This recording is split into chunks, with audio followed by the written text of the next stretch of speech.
All right, it works! What's up, everybody? This is Alex once again with the EOT News Flash, episode 103, Week 1 standard results with a little bit of sprinkling of some other fun topics. And I've brought in the only man that I know to talk about standard right now, as Drew, and he's beneath me in the video. How are you tonight, sir? Hi, I'm alright. How about yourself? Not too bad. It's a Tuesday night, which is a random recording night, but I felt like doing this tonight, and that's the way we're gonna do. We usually do it on a Wednesday, right? Yeah, but times change. Wednesday just doesn't work for me very well. That's fair. Yeah, and my schedule's flexible, so. That's totally fair. Totally fair. Yeah, and Wednesday's board game nights at my local game store I like to go to occasionally. So. Yeah, man. Hey, see, I'm here to help you. Everybody wins. Everybody wins. Unless you play against Narset, but we'll get to that. So, I hope so. Yeah, so we are a full week into Standard with War of the Spark.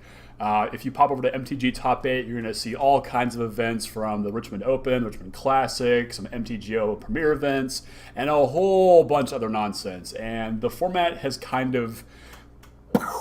It's all over the place. You might be sort of. In some spots. I disagree, but yeah. It seems healthy, we'll say that. It seems diverse. Yeah. I'm not so sure that's healthy because modern is diverse but not healthy. Whatever. Anyways. Well, we're not talking about modern tonight. We're not talking about Neoform combo. I can't talk about Chancellor of the Tangle anymore. I can't. Not one time. I can't do it. I won't do it, Alex. You can't. I'm not gonna make you. Like I spent an hour in chats today trying to say that no, guys, Neoform isn't a good card. It just enables a stupid thing to happen. Listen, that's beside the point. If anybody was ever gonna be a fan of Allosaurus Rider, it would be me. But I'm not here for that either. So, wait. Wasn't it you who bought up like 400 copies of that bad boy? It was way more than that, but yeah, it was way more than that, but yeah. Yeah, it was way more than that. And you want to talk about some MTG finance, insider trading. Don't do that, kids. And then I did it, and then luckily, right after I did it, they printed... what was that? Eldritch Evolution, I think? Thank you. Eldritch Evolution. Yes. Yeah, Eldritch. Yeah, Eldritch Moon. And they printed this Eldritch Evolution card, and people, for about 2 weeks, lost their mind, so I sold them all. I was just like, get them out of here. Let's go. Yeah. Inside baseball right now, guys. Inside baseball. Yes. But let's not focus on that. Let's talk about something that's a little bit more palatable, a little bit more, well...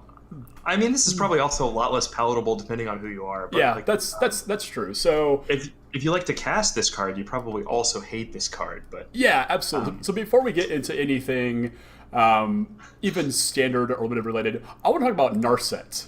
Narset, Harder of the Veils, who is now on the screen in her full art glory. This is one of the new uncommon planeswalkers from War of the Spark. It's 1 blue.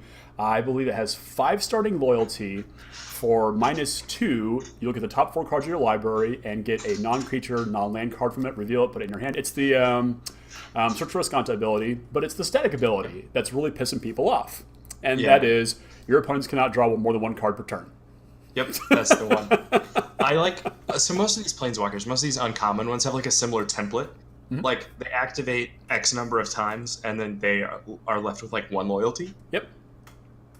And it's pretty funny because some friends of mine were talking and they were like, it's great because all these cards are also weak to Chain Whirler. So it's just like one more thing that like Chain Whirler is randomly good against. But no, all right, weird flex. I just thought this card was really interesting because I saw it get cast. Like I was watching a highlight. There's a vintage tournament in like Europe somewhere or something, and basically they were like land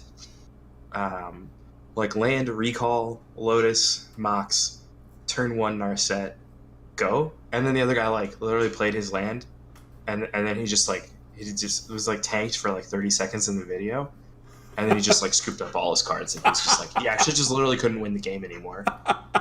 I mean, and I was just like, wow, okay.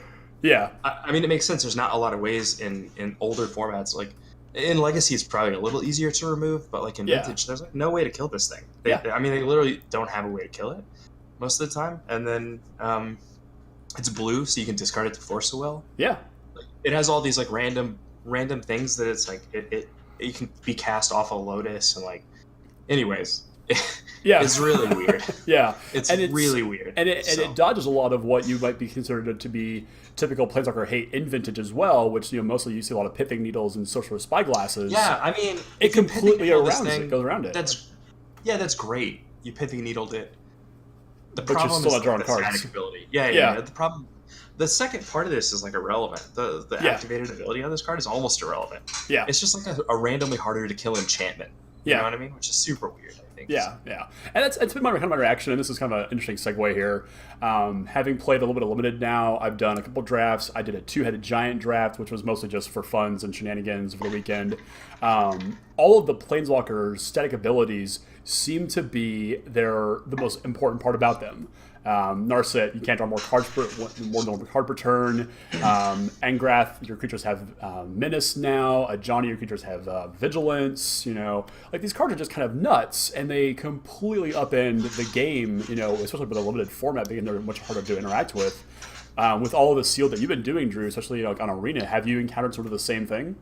Well, I always have to check everything before I do something. Oh yeah.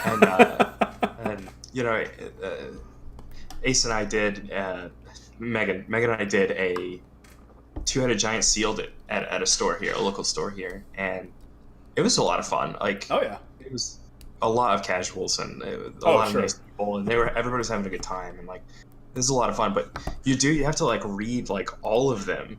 Yeah. Before you do anything, because like you just start off the turn, you draw your card, and then you just read everything. Yeah. Because you're like, I'm not sure what's going to happen, and there's so many like static abilities in play. It's just like, it's a very interesting situation. I imagine it's going to be over the next couple of years, like a bunch of rules. Things are going to happen.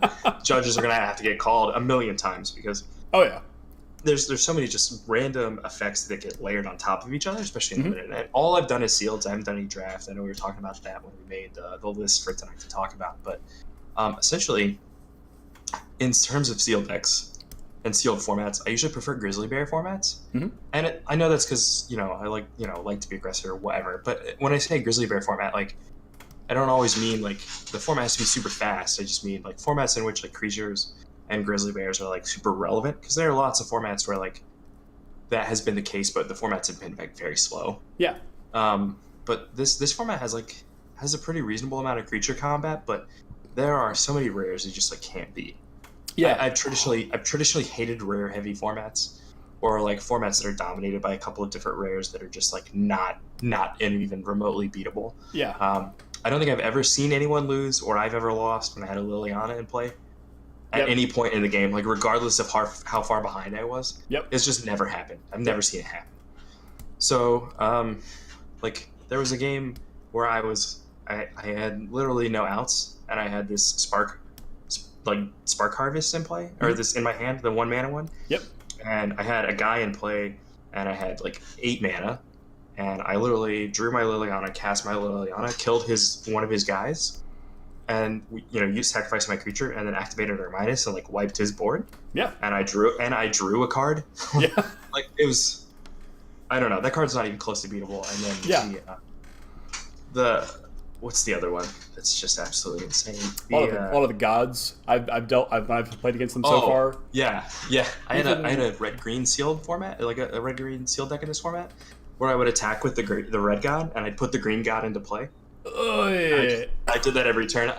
So my sealed experience isn't even realistic, right? That's what I was trying to tell Dustin. He was like, "Man, this format's trash," like, and all this stuff. And he was really mad about it. And he's really the limited expert that I go to for stuff, because he really likes figuring out that part of the puzzle. Sure. And I'm just like, he's like, "Well, what? I know you've done like 4 or 5. Like, what's your experience?" I was like, I don't know, man. These are the decks that I've had. I just showed him pictures in my phone, like screenshots, and I was just like, I don't think it's fair for me to like try to say something about it. Oh yeah. One of my decks had like double Oketra, so like I don't know, right? I mean, I think it's very interesting. There are some rares that are unbeatable. Yeah. A lot of them are mythics, so that's great. That's helpful. Some of the regular rares are just like really hard to beat in like a limited setting. This might be like a reasonable side note, but this Chandra that we're going to talk about later also. Yep. She ults so quickly. Yes, and does an absurd amount of damage with it. Right. So it's really tough to kind of like hem that in. Yeah, Because yeah, if you start attacking it, you also take a bunch of damage. So yeah, it's definitely very interesting. yeah. I've also had experiences with the legendary 5/4, the green, black, green, colorless Oh, 4-mana 5/4. Dorkev or Darkev? Yeah, Yeah, he has whatever. trample, Whatever his and then name like when he deals damage to creature or planeswalker, you get to return a creature from your graveyard to your hand. That Yeah. guy's pretty cool too. Yeah, that very- guy's been very pretty powerful interesting. card. Yeah. Yeah, So- and one of my sealed experience has been very similar so far as well. I wasn't super high on going to like multicolored decks, so my first sealed deck was a blue-white deck that was just Sure. it was I hear that's good. barely passable, and then I just got stomped by the guy who had 6 rare planeswalkers in his deck. I'm like, okay, that's fair. And Yeah, a buddy of mine sometimes. sat down with me. He's like, hey man, you should just be playing all your planeswalkers, and I'm like, okay. And all of a sudden, my sort of tempo-y mid-range blue-white flyer deck turned into hardcore Jeskai control with all of like 4 creatures, and I swept the rest of the night. I mean, you can certainly do that, and I've seen like lots of random decks with things, and like it didn't make any sense until I saw like an interaction. Oh, And yeah. it's because so many of these passives, like randomly, are a thing. Yeah. Like one of my opponents had Vivian's Arcbow Kiora in play for like a bunch of turns. Oh, I that's was just, disgusting. what are you doing? You're putting a guy into play and you're drawing a card every time it happens. So we're just like doing this again. So I mean, there's some cool stuff going on as far. I think it's one of those things where like it's pretty complex and it's going to take people a while to figure it out. The draft format, from what I saw watching the Pro Tour and then what I've seen, it seems to be like pretty blue, black, red, blue focused. Yeah. White White it is seems to be. White is definitely the weakest color, but not by a wide margin. Yeah, but it it's seems to be- definitely blue, black, red at the top are just like your go-to when we colors in. What's Yeah, going to be playing. and it seems pretty good. I've seen some people who drafted like green ramp decks where they play like 2 or 3 of this like Bolus's statue. I saw Yeah. somebody do that. That card's I mean, like, unreal good. yeah. Well, he cast it on like turn 4 or whatever, and Yeah. the first one, and then he cast the second one, and now all his opponent's spells cost 4 more, and they're Well, losing like 2 life a turn or They whatever. are legendary, so I don't Is know. it? Yeah, they're legendary artifacts. Yeah. Alright, well then, listen, this was a casual 2-headed giant seal deck. Like, I don't know what to tell you.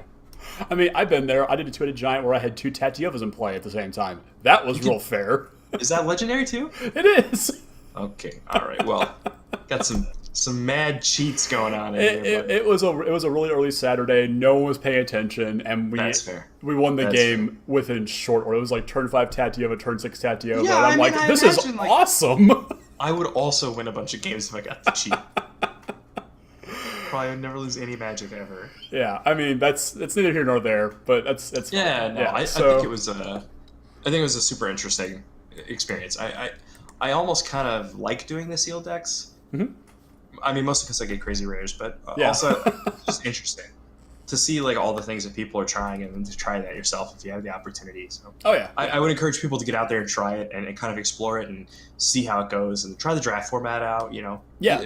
Comment, see how you feel about the situation because I certainly don't have it figured out yet. So. Yeah, I think, and there was even an article posted, I forget the website that posted it this morning, but they have officially named Magic as the single most complex game to play. Yeah, bro. It's pretty tough. Nothing else beats it. Like in terms of, not just in terms of just like the rules and whatnot, within calculatable, is that a word? Calculatable probabilities and That's absolutely lines a of play. Magic is the single most complex game you can play now. It's not Go, it's not chess, because you can brute force those games. Magic is so complex. And I think this is absolutely a defining characteristic of this format too. It's super complex. I would agree that this format is specifically complex. Yeah. I think we don't want to get off on a tangent, but some of the other games you named, like chess has been solved for like a long time. Yeah. It's just about like how good you are versus like how good everyone else is, because there's a finite amount of time for you to figure out a line that you need to do to counteract what's happening. Yeah. Also, you need to recognize what's happening. In Magic, you have all that stuff too, and then also like you randomly have to like have the card or like on the fly make up some cards to try to like counteract what's going on, and then you have to draw them, so there's like extra variance in play. Like Oh, I totally believe it. It's a very common, and it's pretty fun too sometimes. So It can be a lot of fun. It can be a lot it of can fun. be even Not when you're losing, but it yeah. can be a lot of fun. Yeah, not when you draw 8 straight lanes and you're to a giant pool, and it's just like, what the hell's going on? We won, man. We dominated. It was great.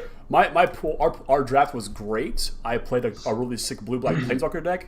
My girlfriend had an awesome red-white control deck. It was super. Like, we found out that the 1/3, the Burning Prophet, that gets +1 to 0. Card's good. Yeah, every time and we realized that once we had our Solar Blaze in the deck, we're like, okay, cool. None of our creatures died to Solar Blaze. Everyone else's does. And this Ketcher we have in her deck too never dies too. Man. Never drew any of that nonsense. Megan just drew the Liliana that we had in her deck over and over and over again. Oh, that's just good, And we just murdered everyone. And then I had this green deck full of mana fixing and random rares, just all these random rares in my deck. So she just I just did random things and our opponents were like, no, we gotta stop this guy from doing nothing really, but it's fine. No big deal. And there's still Liliana to deal with at the end of the day. It's fine. It's fine. Let's talk about standard. Let's talk about standard now. And let's start with probably the tournament that most people had their eyeballs on this weekend. This is the SCG Open in Richmond, Virginia. And when I first looked at the top 8 and the top 16 and beyond, I was a little scared because it's a lot of mono red. That happens every week 1, right? Yeah. I think if we took a look at the situation. Yeah, let's break that down. Why is mono red always a good week 1 deck? I mean, you have so many cool cards. Why play I don't know that it's always, but as a general rule, aggressive decks tend to be very good in week 1 because it's a lot easier to First of all, there's a lot of moving parts here, but it was a good deck at the end of last season. It was a very good deck at the end of last season. Yeah.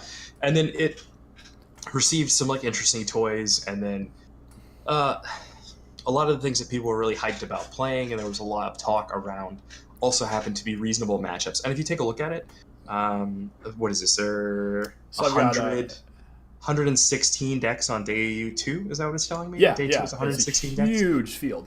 And I wrote it down over here. There's 26 Simic Nexus decks, so that's 22.5%. Yeah. So there's 22.5% Nexus, Simic Nexus decks in day 2. Yeah. So if you look at it from that standpoint, that is a very large representation of a deck that mono red happens to be very good against. Yeah.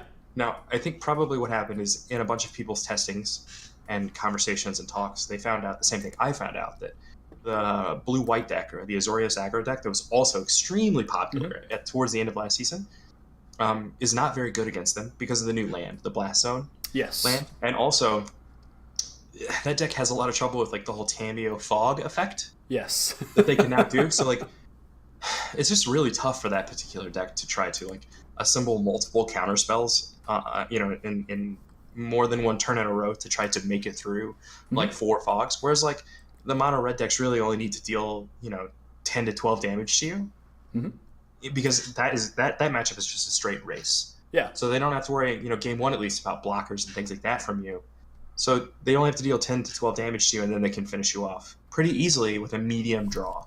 Yeah. So with these spells, they don't care about your fogs anymore. So I think that's what happened. It was already a really good aggro deck. That's something people tend to want to play because they're already usually streamlined. They're pretty easy to streamline. And even if you don't add a lot of brand new cards, usually the aggro decks are still pretty resilient and pretty good. Yeah. So that's a lot of what happened. The well of red cards in this particular format is also pretty deep because you'll notice 3 separate builds in the top 8. First place guy had Chandra. The second place guy had no Chandras, risk factors, extra burn spells, and down a land. And the second guy had a higher number of burn spells, no Chandras, and still had and he had Experimental Frenzy in main deck. Yeah. So the second place guy had Experimental Frenzies in his sideboard, and all 3 of them had risk factors. Yeah. In numbers of 3+. Which is still a super powerful card here. But it's very good against. So if you take a look at it, the other top matchups are, or the other top decks are Esper Control and Esper Midrange. Make up about 26%. It's 13 decks and 12 decks. So they 25, different, or 13% and 12%. So you're looking at 25%. So it's almost it's more, if you count those two archetypes in the same thing, it's more than Simic was, obviously. So Yeah.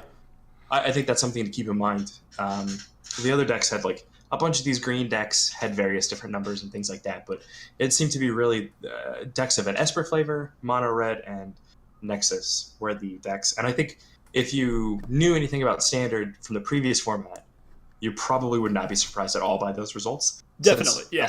Esper decks of all flavors and Simic Nexus came in with the most new cards. They got the most toys and the most new things that people were interested to try. Yeah. So that's why this happened week 1. So again, long-winded explanation of why Mono Red did really well at this tournament, based on all these, and when they didn't even receive a whole lot of cards necessarily, but all these external factors kind of played into that. And I mean, that's something that's going to happen in a lot of formats. Yeah. It's all going very to continue to cyclical. happen. Yeah. Yeah. Well, because now people are going to overcorrect. Yeah. And then, so the poor kids who are going to try and play Mono Red this weekend. Yeah. Going to have a tougher time. Not saying they won't do well, because the deck is very powerful. And I think if you build your deck correctly, you choose one of the the correct builds of this deck, then you'll probably still do fine. But it's going to be a lot tougher. And then the week after, it's going to get even tougher. And then we kind of start to fall down the other side of the hill, if you will. Sure. Yeah. But that's basically where we were at this week. You mentioned the Classic. This thing was a mess. I'm not sure. Oh yeah. Well, before we go to the Classic, I've got Will Pullman's Mono Red deck from the first place at the Open here, and you briefly mentioned Chandra here, and he's got a full 4 copies of the Fire Artisan in his main board. And he mentioned just how hard this card is to attack. So take a look. Break down Chandra for us. Why is this card so integral? Is this where you want to be if you play Mono Red? Like, is this where Let's answer your question with another kind of look into the situation. So if you take a look at the Esper decks, okay, let's go to Zach Allen's Esper deck. Yeah, he was the best finishing Esper deck, and it's not surprising, because if you look at his list, he had 4 of Vraska's Contempt, and only 2 Mortify. Yeah. Okay, so do you know which one? Can you do me a favor? Sure. Can you guess which one of the red decks this guy played against? Not the Chandra. Well, he played against the non-Chandra decks. Yes. Yeah. Yeah, he played against the experimental version. Yeah, the frenzy version. Where his Mortifies would have been clutch. Would have been way better, but he only has 2 of them because he has 4 of Vraska's Contempt. Yeah. So like the situation here is which, and if you take a look at the other Esper control decks, like the guy who did Edgar Magalhães. I don't know. Seems like a nice kid. He had 1 Vraska's Contempt. Yep. In his whole 75. And only 1 Mortify as well. That's correct. And he played against the guy with the Chandras, and he got raffle stomped because he had no way to remove it. Yep. And that's the situation, right? So it's the same thing I was talking about with the Mono Red decks. The Esper decks have such a deep, well of cards to draw from, that a lot of this is going to be a dance of what cards are in my deck to combat what cards are in their other red deck. Like, that's going to be a lot of this dance. Yeah. And the problem is both decks have like a lot of cards that are locked in, but in this particular weekend, there were not a lot. This guy had 4 Contempt, and that was it, and he didn't even get a chance to like play against the guy who had the Chandras. So it didn't. In that, it can always not matter, right? Yeah, exactly. But yeah, this card starts out at 4, goes to 5. The passive is if you take loyalty off of this Planeswalker for any reason, might I add. I had a friend talk about Heart of Kieran and this card. Oh god, that card's insane. Well, it's just neat. I don't know about any of that. It's just neat interactions. It's a cool interaction, neat interactions that we're talking about. So it goes to 5 loyalty. Anytime you take a loyalty off this thing, it deals damage to a player or Planeswalker. Yeah. There's some real awful interactions with Gruul Spellbreaker and it does it with damage.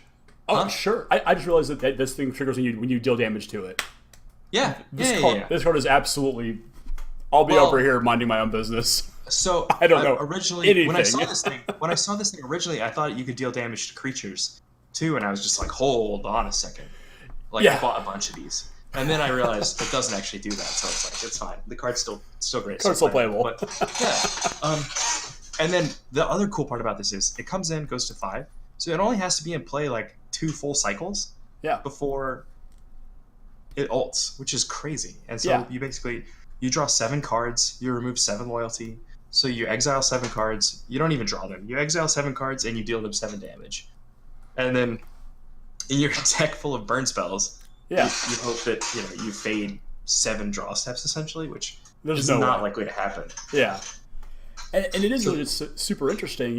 We roll back the clock, 3-4 months where you had a pretty good expectation of what the mono red deck looks like. We go to the very first 20 lands, 20 dudes, 4 Yeah. experimental frenzy, and 16 burn spells. Yeah, and it was but- the same 16 burn spells. It was exactly the same deck. Yeah, and as you mentioned, some of the Esper guys brought Mortify, some of them brought Vraska's Contempt, and it's such this weird little dance thing you were kind of talking about. This is such a weird thing to see with mono red. This It really wasn't doesn't a dance happen. before because they never needed to play a lot of Vraska's Contempt. They just That's also true. Yeah. They needed 2 or 3 to deal with like whatever number of Phoenix you were going to bring in. Yep. But mostly they all had 4 Mortify.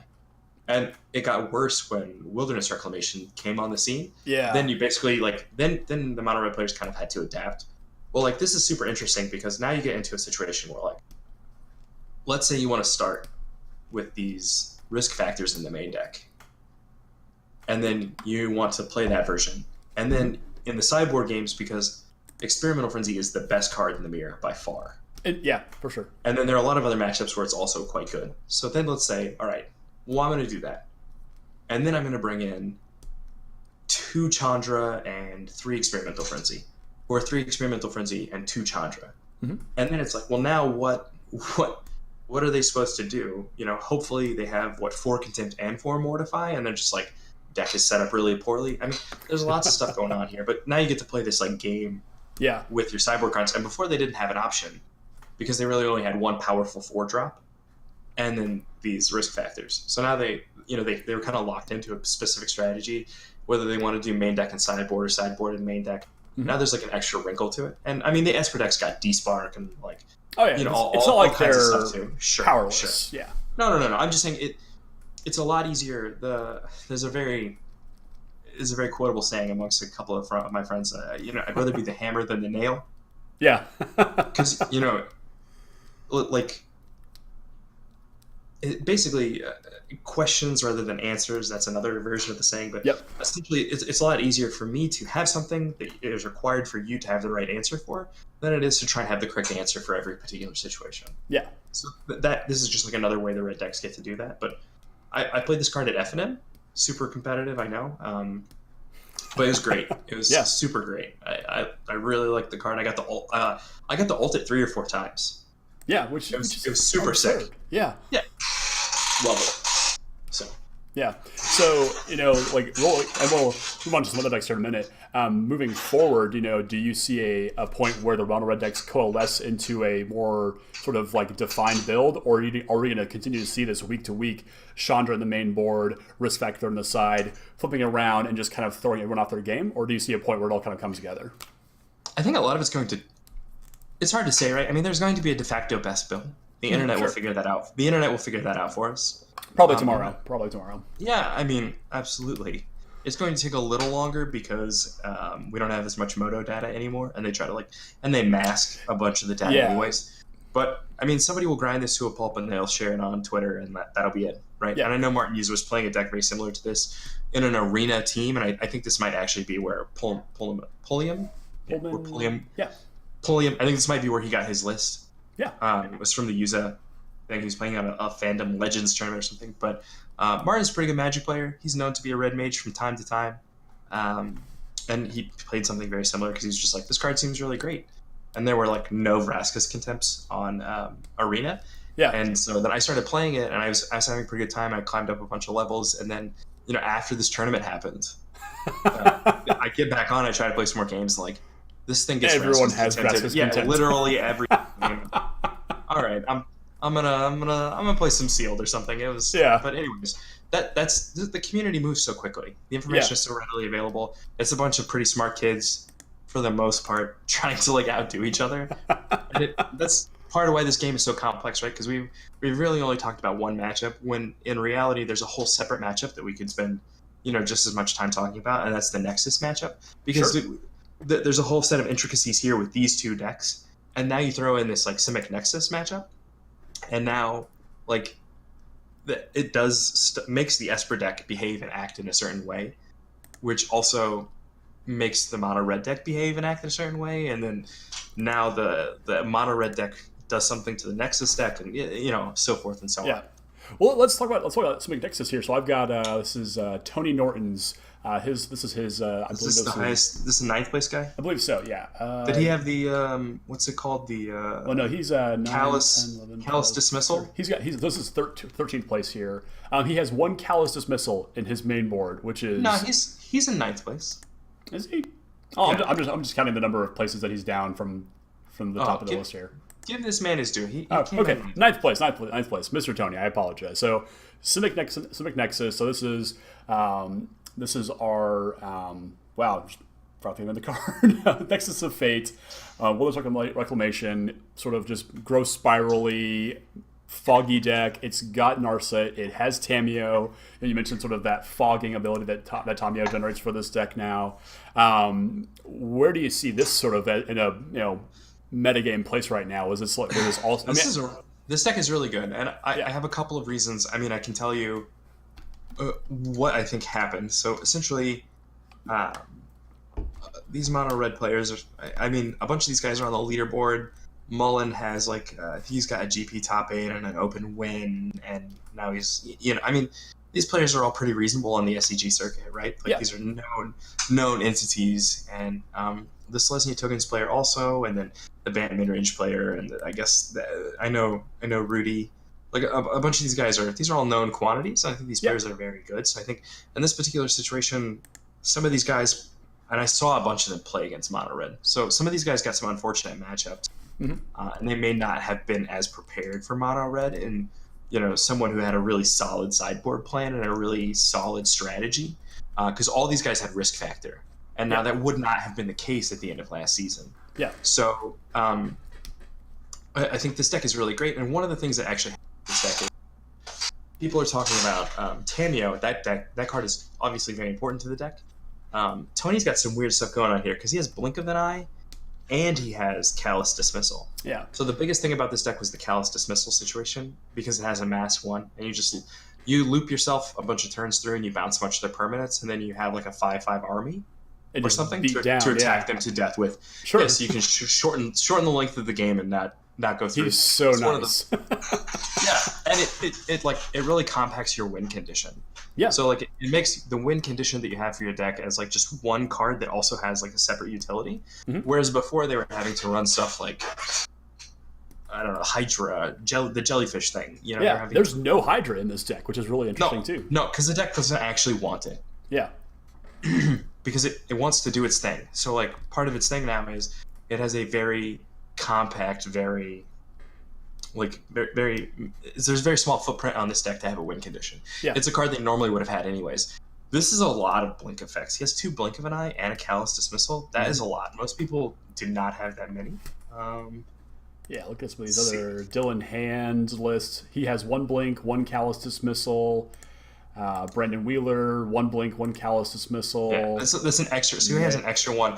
He only has 3 Search for Scantha, which I think is completely, because it's such a key card in this particular matchup, and there's so many things that randomly kill it right now. Yeah. But Dylan Hand has 1 Callous, 1 Blink of an Eye. He has 4 of everything. He has 2 Sinister Sabotage and the Tamiyos. Yep. So the other guy had a Narset instead of a Search, and I think that's wrong. I don't think that's correct. That's basically the situation here. But anyways, this Tamiyo is great because the plus on this card actually puts 4 cards in the graveyard. You name a card, you reveal the top 4 cards of your library, and if the named card is revealed, you put it into your hand. So Nexus shuffles itself back in, and you just name Wilderness Reclamation over and over again until you name Nexus. Until you name Nexus, and then you name Nexus over and over again until you find it. And then it's so gross. There we go, right? So it's just perfect for this deck. I remember when I saw it, a bunch of people were saying, this passive. The passive's randomly good too. You can't discard or sacrifice permanents. Yeah, Auto Erasure is a blank now against this deck. Yeah, they effectively usually try to cast it before, but yes. Yeah, in a perfect world, yeah. Yeah, it also gets back Callous Dismissal. I've seen some people on stream where they will set up the lock where they plus this a bunch, take their own turn, and then they put a bunch of fogs in their hand, Mm-hmm. and then they just discard the Nexus every time, and then they fog because their opponent has no way to interact with it and to attack. So they just fog over and over again, and then they take a bunch of turns, put all the fogs back in their hand, and then they let you attack them a bunch, and they fog every turn so that you mill yourself out. And I think that's when they all started adding the Callous Dismissal, and they were like, this isn't what we want. So, but anyways, I think most people are pretty familiar with this deck, and it's very polarizing. It is a bit, yeah. Most of the time, people hate mono red players. I mean, I get it. I understand people's like gripes, but the problem with this deck is, right, there's no like middle ground. Yeah. I think a lot of the time, like, if you're playing a match of Magic and you're playing against a certain opponent and they have a deck, and you have a deck, there's like some game that gets played and all this stuff, but I mean, these guys are trying to cast a 7-mana Time Walk at instant speed. Yeah. So what's going to happen is you're either going to kick them in the teeth before they get to do anything, and you're like, they're not even going to play a game, or they're going to set up and then just take all the turns, and you're never going to play any Magic. Yeah. So there's no like middle ground. So either way, somebody walks out of this and they feel like garbage. Yeah. And I think that's like a lot of people's actual problem with the card, because if you take a look at it, the real offender here is Wilderness Reclamation. Yeah, 100%. That guy is the real offender. 100%. Because like casting a 7-mana Time Walk on turn 6 or 7 is fine, but like activating Search for Ascanta 4 times in a turn or something is like that's too much. Yeah, yeah. It's just too much. And then they got Blast Zone now, so they have like something else to do with their mana. Yeah, which is so I know we sick. talked about that card. Yeah, it's like engineer explosives on a land, and Yeah. I don't know. Being able to charge that thing, like having access to 8 mana on turn 4 is not okay, and 10 mana on turn 5. I watched some guy at the Open blow up a Teferi with this. A 5-mana Teferi. Come on. It's not okay. It's not okay. Definitely not. Yeah. I like it in Modern, in those sweet Sultai decks that are playing with it right now. Yeah, you and Kevin Ambler. Yeah. But I completely agree. Standard, this is offender number 1. You know, Nexus has its own issues, being a buy box promo, and we've gone into that ad nauseum before, but yeah. I mean, Reclamation is just mistakes. Mistakes were made. I mean, I think Nexus of Fate is fine. Nobody likes it. I get it. It probably shouldn't have been printed. No. Just from a mechanical standpoint, only for the buy box promo or whatnot. Yeah. And only available in foil. Yeah. And it's funny, This is only the second time they've ever printed a card that had that little stipulation only in foil that actually messed with tournaments. The first one being the foil, the mountain proxies from the Pro Tour. Oh yeah, horrible. Yeah, Remember? horrible fix. Yeah. And there's a couple of instances at a Legacy GP where people were playing a Kest Ascendant Mind Mage, which is from a Commander deck, and it's a Grixis Wizard that goes into like Grixis control decks, and there are no non-foil copies of it. And so they're putting the same thing kind of in there. You know, it's the same kind of mountain solution. It's horrible. It's not good for coverage. It's not good for anybody. Yeah. And it's just embarrassing. But I mean, it's almost as embarrassing as in the top 8 of the Pro Tour when Michael Bondi had a judge who shuffled and cut his deck every time. Like, both players would shuffle and cut it, and watch that video. That was the most embarrassing shit I've ever seen in my life. What? I've never even heard of this. Pull it up on YouTube. I was like, what the fuck is happening, man? He has to shuffle their decks every time. Yeah, it's Michael Bondi in the top 8, and he's playing his match with Simic Nexus, and he's playing, and he either shuffles the Nexus back in, or like his deck needs to be shuffled for some reason, and he shuffles, his opponent shuffles, a judge shuffles, and then he puts it, and then the judge cuts and puts it back on his side of the table, and I was just like, this is the clowniest shit I've ever seen. Seriously, that's just yes. Yeah, absolutely. You can Google it. It's embarrassing. It's super embarrassing. There's your homework, kids. Go watch that video. Google it. It's embarrassing. So that's like when you're trying to be taken seriously as like an esport and like all this stuff. Yeah, especially you can't. You know, don't undermine Paper Magic. Don't do stuff like this. Don't make us look stupid on the internet. Yeah, and that'll help. But 100%. Anyways, that's my soapbox. Sorry, but I like a good soapbox. The Arboreal Grazer. Did you see this one too? Oh yeah, the little 1-drop, the 0/3 with the reach that puts a land into play. Yeah, this card's pretty good for them as a sideboard card. It's an 0/3, so it blocks a lot of the early drop, almost all of them except for like an out of the control Steamkin. Yeah. It blocks all the early drops in mono red. It blocks all the drops in mono white that are early. Sans Vanguard, which people weren't running. Probably still had tide takers. Mm-hmm. Also, 0 mono blue at this tournament at all. Yeah. And probably should be because of this blast zone. Yep. Blast zone is the killer against that deck. So like, it's certainly very interesting, and I think that's something to be aware of. Also, the removal spell, the 1 and a black, a blue and a black. Tyrant Scorn, yeah. Yeah, that card too, but mostly because of this like blast zone. So, anyways, this deck is pretty good. I don't see it going anywhere. Yeah. People like it. It's fun for them sometimes. I don't see it going anywhere. Yeah. So if you're worried about it, I know Jody Keith recently won a PTQ with this. MCQ. MCQ, yeah. They recently won an MCQ with this. Not this particular version, but a deck very similar to this. Sure. So, it's probably very good. I don't think it's going anywhere. Yeah, definitely agree there. And so you briefly, we could probably talk about all of the standard decks all night and the ups and downs of every which way. Again, the most complex game in the world, so I could ramble for days. This is literally, what we do. Yeah, but you briefly mentioned the SCG, let's see if I can find it, the classic Richmond Open. Oh, yeah, and it's a mess. You've never seen a more topsy-turvy, standards event happen like this. There's no mono red. We've got Judith Mardu decks, Feather Naya, blue-black control, and a whole bunch of Grixis control, Esper control. What happened here? Here's what happens. Here's what happened. I think I know what happened. Yeah, a lot of the really good players were still in the still in the open. Yeah. So the classic is people who didn't want to play modern. Yep. Who still wanted to play standard, and wanted to play the decks they brought. Yeah. Or had backup standard cards and decks. Or people who came and wanted to play in the classic. I mean, there's a myriad of reasons, but it's not even close to the same meta. I just assumed that they all lost to mono red in day one and just went over here.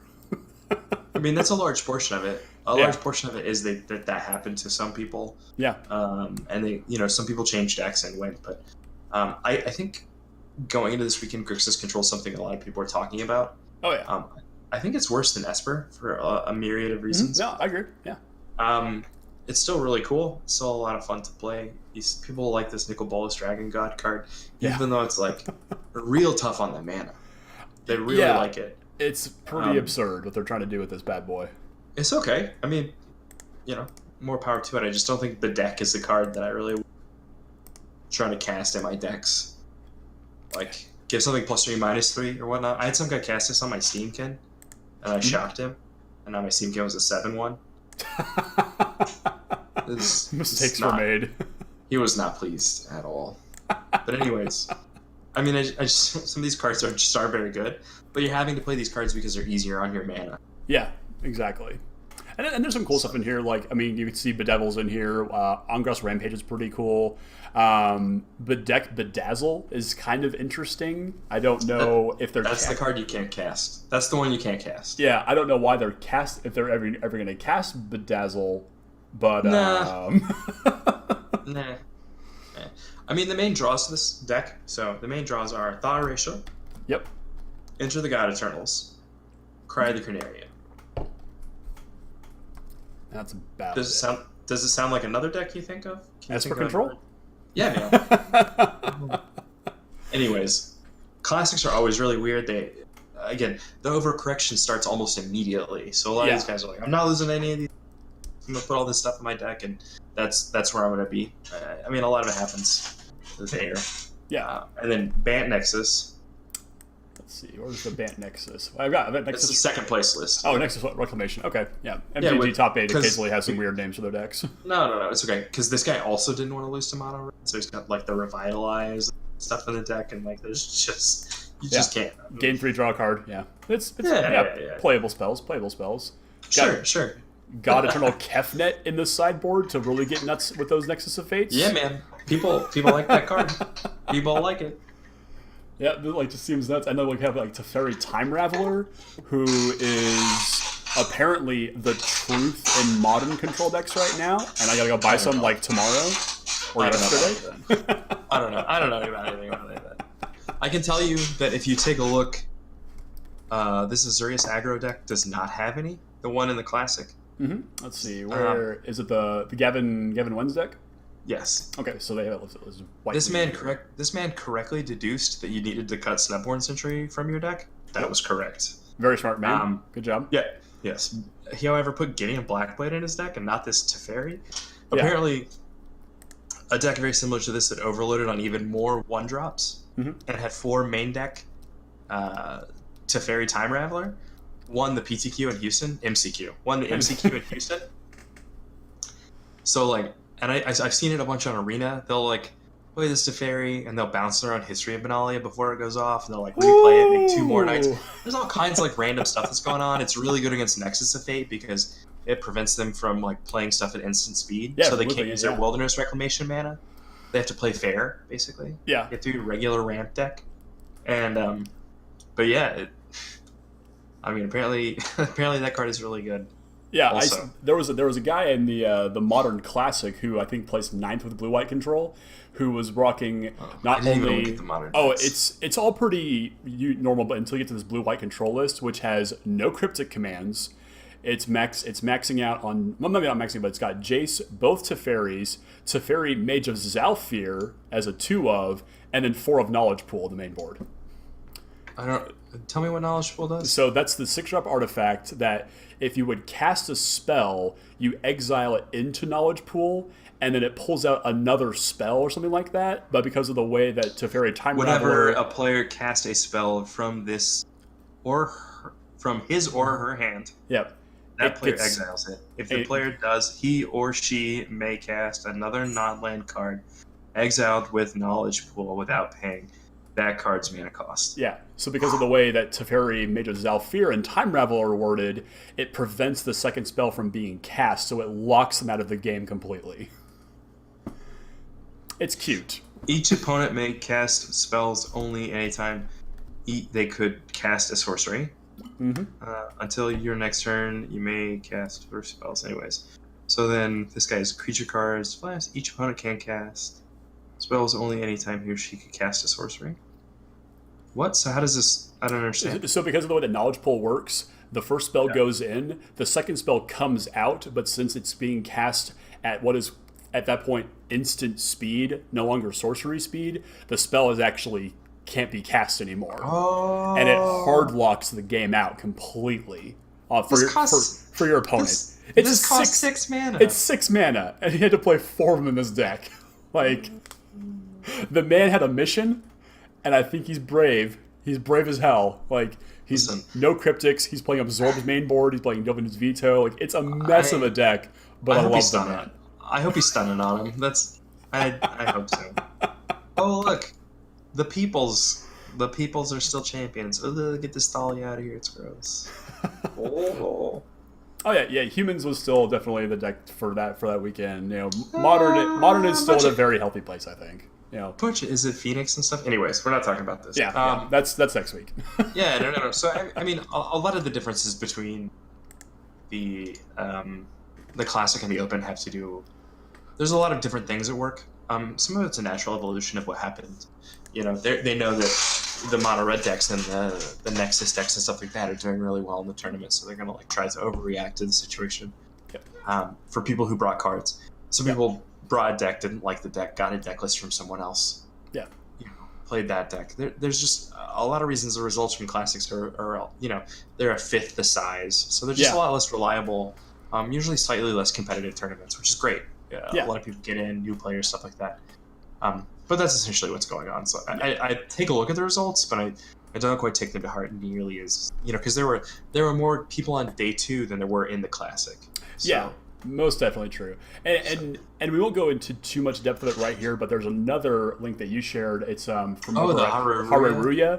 It was a 250 man tournament. 250 man tournament. So basically, the top 16 of this, the top 8 of this tournament, by the way. And this is Magic is such a great game for so many reasons, but you could write literally a whole paper on how different cultures Yeah. And different regions of the globe play this game differently. Oh, yeah, 100%. And I think that's crazy to me. But 2 Sultai mid-range decks with Spice, by the way. Yeah, if you guys Spice. want to check these lists out, go to their website. They have an English version.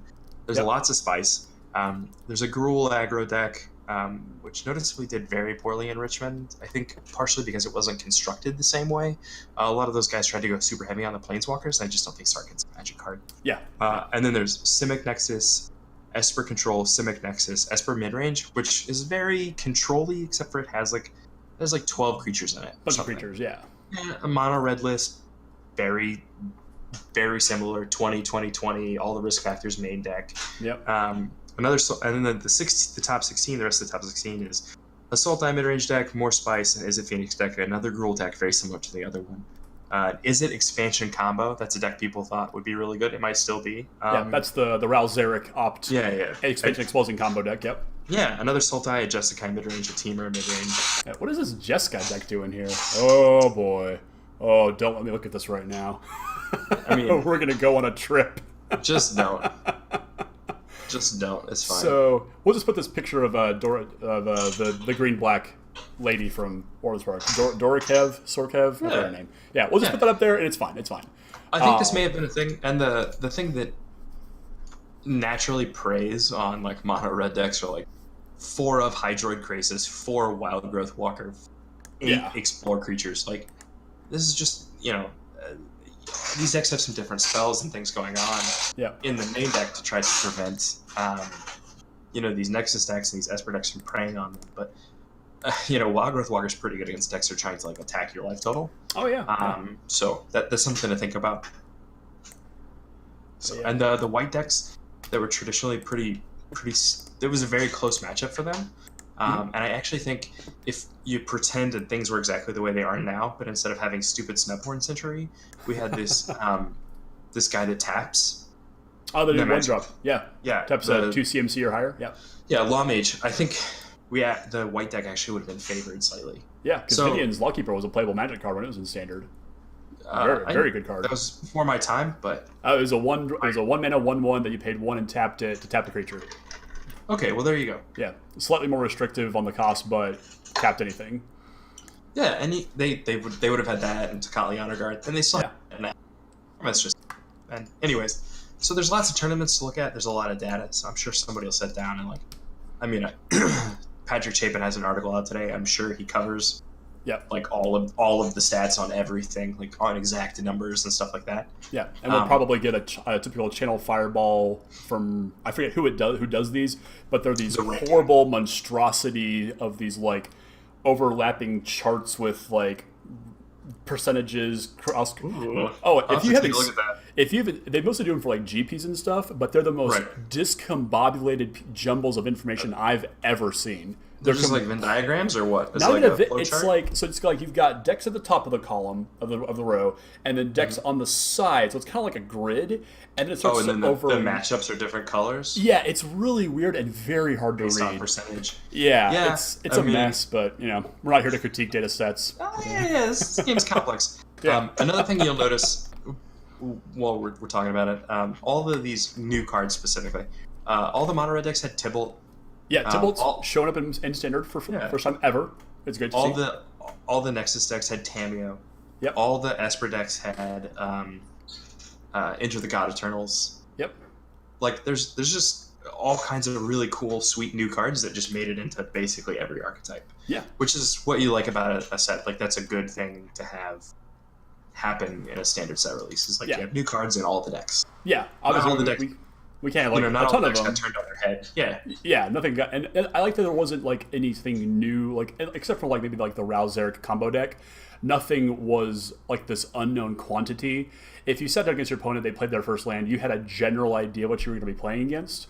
And I think that's a pretty good indicator of a good format. Things get added in, and things just kind of expand and open up a little bit more. And I think that's what the hallmark of a good Standard format is. You're not completely in the dark. It's week one. It's week one. Give them some time. Oh, This band deck looks very promising. It's kind of focused around God Eternal Oketra. Card's real good.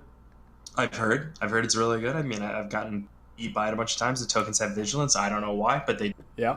Have you seen the zombie token for it? Is cool as hell too.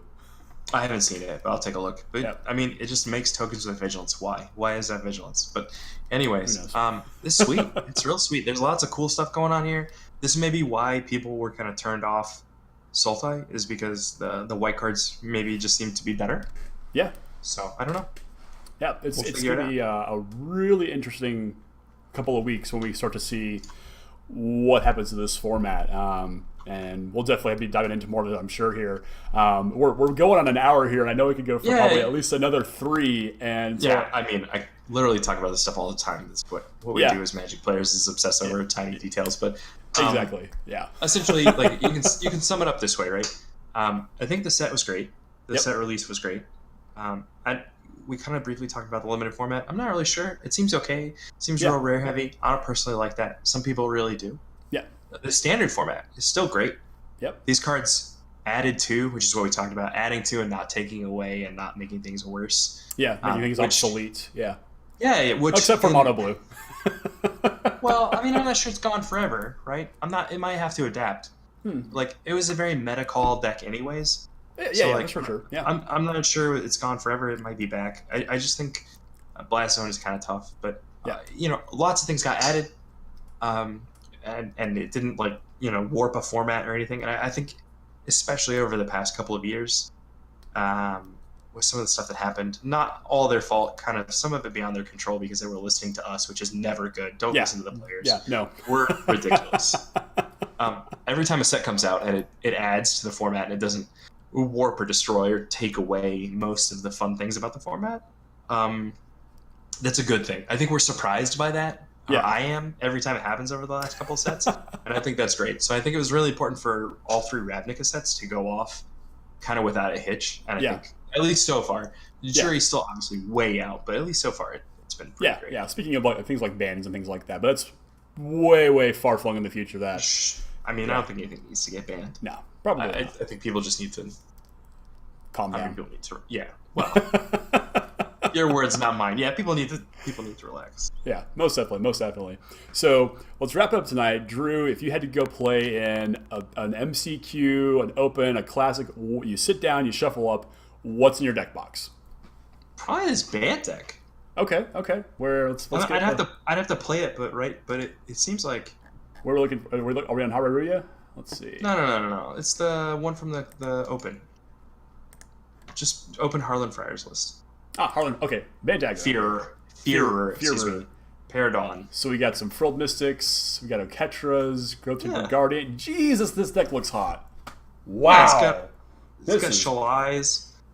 This is my jam right here. Holy crap. I saw this guy. It was like turn 5, and he had a Land War Elf on play, and like a Growth Chamber Guardian or something, and he played this Oketra, and then played a Land War Elf, and then he had a 4/4 and a 3/6, and I was just like, oh, okay. That seems fair. If I had to go to something tomorrow because of the way I think the format is going to shake out, I'd play something like this. I'd probably play this deck. I'm not sure how he beats Esper ever, but hoping to play. I mean, I'd give it a go. Yeah, I have a majority of this deck actually. If I had, I think I'm right there with you. I would need some Teferis, but this is my kind of jam right here. I mean, this is not typically my type of deck, but honestly, with the way the formats tend to overcorrect or whatnot, this deck seems fine. Yeah. I like a good flash deck. I don't like Vivian Champion of the Wilds, but it's probably really good in this deck. Yeah.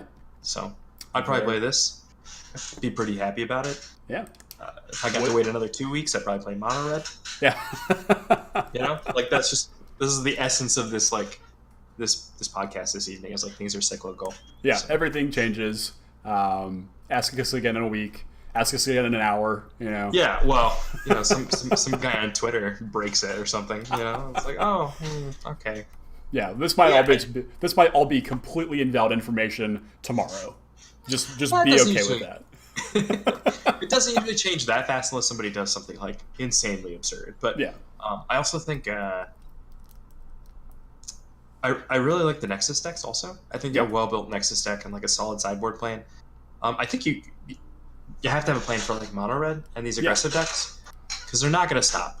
No, definitely not. You're gonna play it 2 or 3 times at like an MCQ or an Open or something like that at least. You know, however many rounds your tournament is, like you need to expect to play it. Mm-hmm. You know, some percentage of the time, and definitely in multiples. Yeah.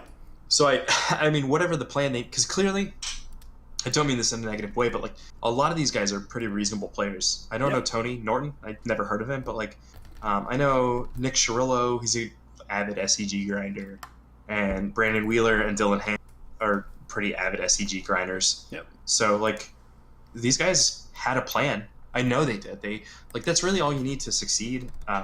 Here's a tip for new players or players who are trying to get into the competitive scene. Tips are good. Have a deck that you feel comfortable with. Yep. Know what your deck does. Mm-hmm. Have a plan to do that. Have a sideboard plan for different matchups, and then execute that plan. And you'll win a lot more games of Magic than you normally would. Yeah.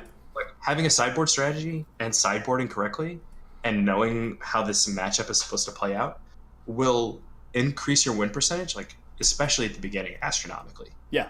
So these guys had a plan, whatever it might be. I don't know. I assume, I mean, just to be nice, right? Like, let's take a look. I assume it was these arboreal grazers and these, like, you know, these bonds of flourishing and stuff like that. Like, I don't know. Oh, it's that. the ponder, the game life ponder. Okay. All right. So I'm just saying. Yeah, there's a reason they're playing these cards. Right. Well, these guys had a plan. I don't know what exactly it looked like, but these guys had a sideboard plan, and this, you know, it involved, I'm sure, these bonds and these arboreal grazers. Like, this was their plan, and obviously it was not enough, as I saw them lose over and over again to mono red on camera. Yeah. Now, like, there are probably other cards they could have included or built their deck in a different way because they didn't expect the mono red decks to be built in a certain way or what have you, right? But yeah. Obviously, whatever happened, it wasn't correct. So you need to address that, figure out what that is. Maybe instead of these callous dismissals, they actually need to be playing Hydra. Maybe that's what you got to do. Yeah, have a little bit of life gain. Maybe something like maybe for your 17 mana, that's what you have to have. Yeah. So who knows? But obviously their plan wasn't good. So if you come up with something that helps with that, maybe it's these Palaka Laka worms or whatever that thing is. I'm just saying, I'm not sure what it is specifically for that deck, but they need something. But I would play that deck. If somebody handed me a list, they were like, "Hey, here's your sideboard plan for mono red," and it didn't look like an absolute train wreck, I would play this Nexus deck. Yeah. So something to think about. Yeah. Yeah. There's infinite possibilities. Like we said, it's a complex game, and it's going to change. I don't know about infinite. This is a standard. There's a lot of really cool decks. You can certainly play them. I'm sure. I don't want to offend all the Grixis heads out there, you know, but I'm sure some version of that deck is playable. Although I've never seen it. Yeah, Nicol Bolas is good. Narset, Liliana, they're all good.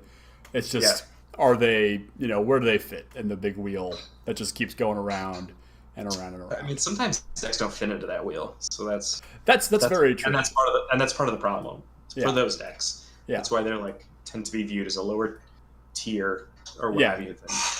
There's a guy at my game shop who was buying up multiple copies of the new Nissa and was like, "This is going to be week 1 standard defining, guys. I'm going to ramp out Hydroid Crassus and just kill everybody." And we're like, "Okay, that seems like a plan." And I'll have to ask him tomorrow, you know, if I see him, man.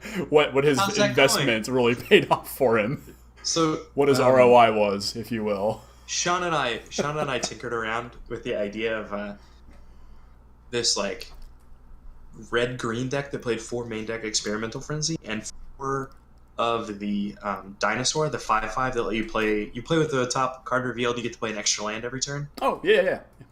Like that, and then having some of these other cards in the deck, and then having Nissa in the deck. All right. And then just playing a bunch of lands and using double mana to cards off the top with the Frenzy or whatnot. Yeah. And then just making a giant Banefire and killing you. That deck was not very good. Just as a heads up, that deck was not very good. I don't think it was through any fault of anybody mentioned. I think that particular deck was pretty poor. People kept lightning striking my lands, and I was just like, "Oh dear." It was really bad. It was really bad. I was not pleased with the experience. Wasting some wild cards. That happens. That's unfortunate. Yeah, I mean, but that just goes to show that we're not, some magic immortal gods. We are. We are but mortals. We are but mortals. Yeah, I am certainly not infallible, as I'm sure everyone is aware. I've been wrong many, many times, and I will be wrong people like to remind me when I'm wrong. I've been wrong before. Yeah, but totally we've been right a good number of times too. Sometimes we get it right. I've never been right. Never, not even one time, man. How about mostly correct? 85%. I don't even know about that one. I mean, no. I've had some hot runs. I've had some good wins in my life. I'm going to say that I'm 85% on my best day. I'd say, you want to know a weird story? I'd say my only 100% absolute I crushed it win was I called Town Gossip Monger. Oh, sure, yeah. I called that card and I was like, oh man, this is sick. Yeah. And I was like, this card's great. Turns into a Curdabe. This is insane, especially with the Vigilance enchantment. Yeah. Always watching. I was like, this card's nuts. Yeah. That's it. That's the only one I've ever been. I would say without a shadow of a doubt. Right. Yeah. I would say the only one that I've ever been part of it was when Sean, Ivan, James, Holly, and myself, we all went down to Waco for the last PTQ before I moved from Texas, and Sean, Ivan, and I were all on Bant Eldrazi, and we kicked the curb. Everybody just walked through that tournament, essentially. Great day. I got a sweet crown out of it. That's fair. I got a bunch of sword credit. So nice. and a bunch of packs. Yeah. So I mean, sometimes you make a good call. Absolutely. Yeah, Absolutely. I did not make a good call by putting Lead the Stampede in that deck though. That was a bad idea. Oh. That's that 85%. That's the 85%. Oh, goodness. Yeah. I cast it one time to that entire tournament, and I hit 3 creatures off it. I'm like, yeah, this is good. And the next time I hit 0. And I'm like, well. That's not it. No. That's why it's 85%. Sometimes you're never right. No, not at all. I think there's some really cool stuff going on here. I think it'll be a lot of fun. I'm actually... You can cut us off or whatever, but these MCQs are actually great. I'm really excited to have PTQs back. PTQs are basically this exact. Yeah. For those of you who don't know, an MCQ is basically a new version of a PTQ. They used to be Pro Tour qualifiers when you went to a Pro Tour. Now you go to a Mythic Championship, so these are Mythic Championship qualifiers. I'm really excited to have this system back. I don't know how you feel about it. There's probably a lot of them out there in Florida. There are a ton. I'm super hyped about it. There aren't as many as you could get in because you live in Arlington like I was doing. I could drive 30 minutes north, south, east, west and find 5. Here I got to go to Orlando or Tampa and make a day out of it. And if I played a lot of standard and I just don't have the interest to do it right now, I would absolutely be in my car every weekend. There's plenty of guys I could go do it. But yeah, I love the MCQ idea because the PPTQ system was so good and it just needed to be a little bit tweaked here. Much better. And I think much better. That's true, yeah. So much better than the PPTQ system. That was a nightmare. And then it took away IQs and stuff like that, these other alternate tournaments. But I know it sounds weird because you go from playing Magic every weekend to playing Magic every weekend, but it was really funny because you actually got to play less Magic with the PPTQ system than you did with the PTQ system. You got to play less Magic because if you won, you're done. Then you can't play anymore for 90 days. Especially if you won the first one every season. Now you're just don't be so good, Drew. Don't be so good. Well, no, stop it. And that's the other thing. You didn't really do anything. You won a small 27 to 60 man tournament, which is the size they were. They were 30 to 60 guys here in the Metroplex. Yeah. You won a 30 to 60 man tournament to play in an actual tournament that meant something. You won FNM effectively, yeah. I mean, a little more complicated than that, but it wasn't a tournament that you were excited about winning or you felt good coming away from. Yeah. This is now I got to actually play in this tournament. And the worst part is, and why they always timed the RPTQs right after a set change or right when a set change occurred. Yeah. So they were always a different format than what you had played previously. So you could never really, really get prepared for them. Yep. And I'll be honest with you, that put me, who really needs like a defined format or a reasonably defined format, Yeah. to do stuff in, put me at a disadvantage the whole time. I just like never. I mean, I won two of them or whatnot, or top eighted two of them, and got the invite or whatever, won one more round or what have you. But like, yeah, I won a lot more PTQs than that in the day, and I think a lot of that is because you get to take a look at all this stuff and then say I'm not driving to Arkansas. I'm not doing it. I'm too old. And there's the flight. I checked, and then the flight is like, this is ridiculous. Yeah. Southwest. This is the only time they've ever let me down, but I'm not driving to Arkansas. No, nobody should. And it's sold out, so I couldn't even make the late game decision right now. But you get to look at all this information and kind of take it into account, and then pick a deck and then go to the tournament. Yeah, and like that's super helpful. That like adds a lot to the decision making process that you have. Yeah, and if you have like a group that supports you, it adds to that as well. So like, I think it'll be good for everybody involved. Honestly, I think it'll be great for everybody involved. I'm looking forward to it. So. Yeah.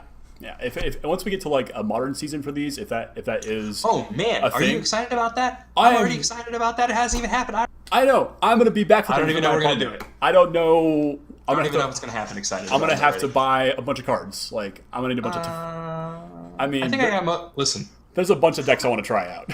Listen, I'll make you an offer right here. I'll make you an offer right here. An offer you simply cannot refuse. All right. I will mail you a modern deck. Okay. I'll put it in a box. I'm going to insure it for a bunch of money, and I'm going to mail it to you. And then you don't open it. It'll be sleeved and everything. Until the tournament. Right, and you don't open it. You take the box in the car to the tournament with you, and then you open it. And then you start registering it.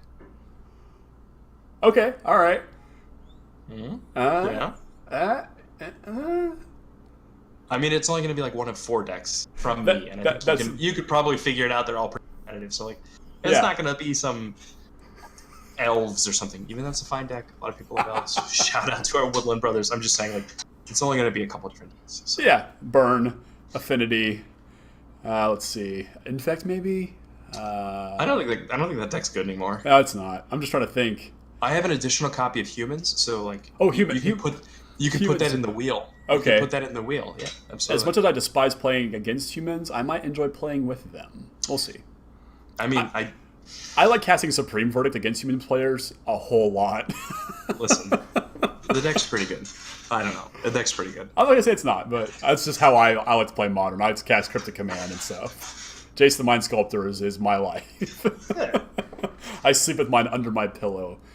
Goodness. Wow, that's revealing. This has been cathartic. On that note, This has been cathartic. Thank you for watching. Yeah.